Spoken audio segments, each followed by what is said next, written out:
Assalamualaikum warahmatullahi wabarakatuh. Perkenalkan, saya Siti Nurtahajah, mahasiswi dari Institut Kiai Haji Ahmad Sanusi, Sukabumi. Saya dari Prodi PAI semester 3. Di sini saya akan membawakan tema mengenai zina. Semoga ini dapat memberikan kemanfaatan untuk saya pribadi dan untuk hadirin yang menonton. Selamat menyaksikan. Bismillahirrahmanirrahim. Alhamdulillahilladzi tafarrada bil baqa'i wad dawam wa akhraja min dhulumatil kufri wan nuril imani wal yaqin. Asyhadu an la ilaha illallah wa asyhadu anna Muhammadan abduhu wa rasuluh. Fa inna ahsanal kalam wa amyalil nizam kalamullahi hayyul qayyum dzal jalali wal ikram.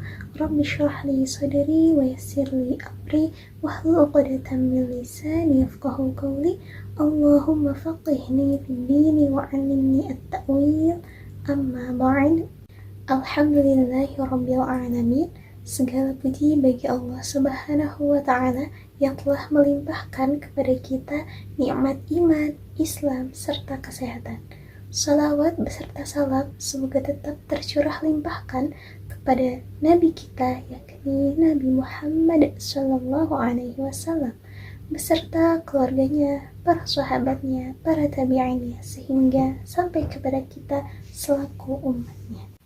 Alhamdulillah, pada kesempatan ini saya akan membawakan judul Menjauhi Zina, Menjaga Masa Depan. Tema ini sangat penting karena zina bukan hanya persoalan dosa pribadi, tetapi juga perbuatan yang membawa konsekuensi hukum, sosial, dan moral yang sangat berat dalam Islam.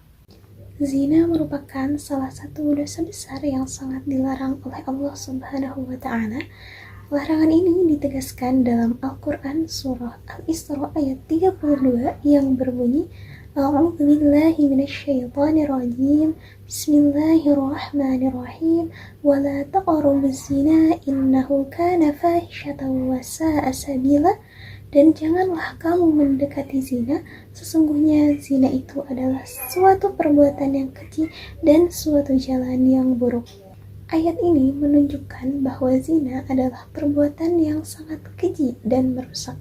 Bahkan Allah pun melarang untuk mendekatinya, karena zina berawal dari hal-hal yang kecil, seperti pandangan, pergaulan bebas, dan hilangnya rasa malu. Hadirin rahimakumullah, dalam Islam, zina bukan hanya berdampak pada rusaknya akhlak, tetapi juga memiliki konsekuensi hukum yang tegas. Zina termasuk dalam kategori jarimah hudud, yaitu kejahatan yang hukumannya telah ditetapkan langsung oleh Allah Subhanahu wa ta'ala. Zina dalam Islam dibagi menjadi dua jenis.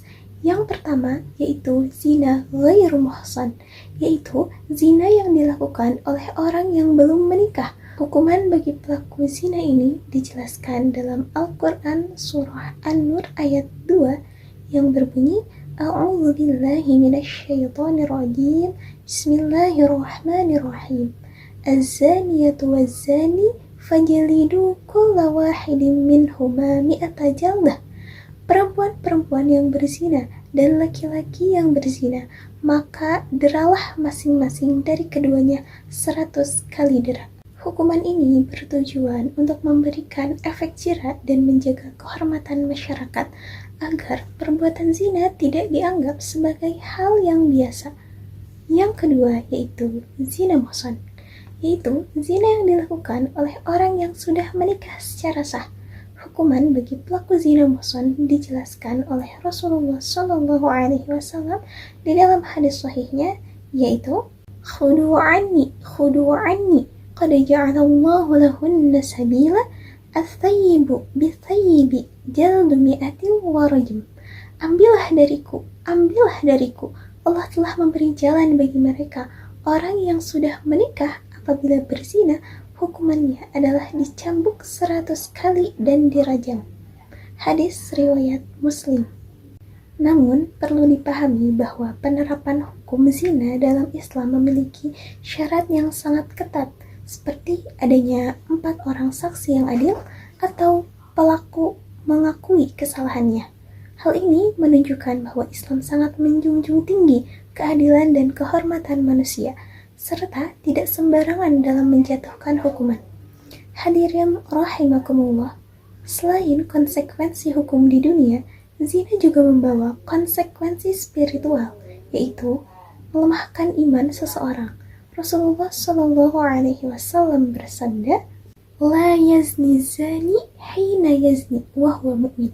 Tidaklah seorang berzina ketika ia berzina dalam keadaan beriman. Hadis riwayat Bukhari dan Muslim. Hadis ini menjadi peringatan bahwa zina dapat merusak hubungan seorang hamba dengan Allah Subhanahu wa Ta'ala dan mengancam keselamatan hidupnya di dunia dan di akhirat. Namun demikian, Islam tetap membuka pintu taubat bagi siapa saja yang menyesali perbuatannya. Allah Subhanahu wa Ta'ala berfirman dalam surah Az-Zumar ayat 53. A'udzu billahi minasyaitonir rajim. Bismillahirrahmanirrahim. La taqnatu min rahmatillah. Janganlah kamu berputus asa dari rahmat Allah. Rasulullah Shallallahu alaihi wasallam pun bersabda, "Kullu bani Adam khata'u wa khairu khata'ina tawwabun." Setiap anak Adam pernah berbuat dosa, dan sebaik-baik orang yang berbuat dosa adalah mereka yang bertaubat. Hadis riwayat Tirmizi. Hadirin rahimakumullah. Oleh karena itu, marilah kita menjaga diri, menjaga iman, dan menjaga pergaulan kita. Menjauhi zina berarti menjaga kehormatan diri, menjaga keturunan, dan menjaga masa depan agar tetap berada dalam ridha Allah Subhanahu wa Ta'ala. Dengan demikian, hanya itu yang dapat saya sampaikan. Semoga Allah Subhanahu wa Ta'ala melindungi kita semua dari perbuatan zina dan segala hal yang mendekatinya. Akhirul kalam, ihdinas siratal mustaqim, thumma salam, wassalamu alaikum warahmatullahi wabarakatuh.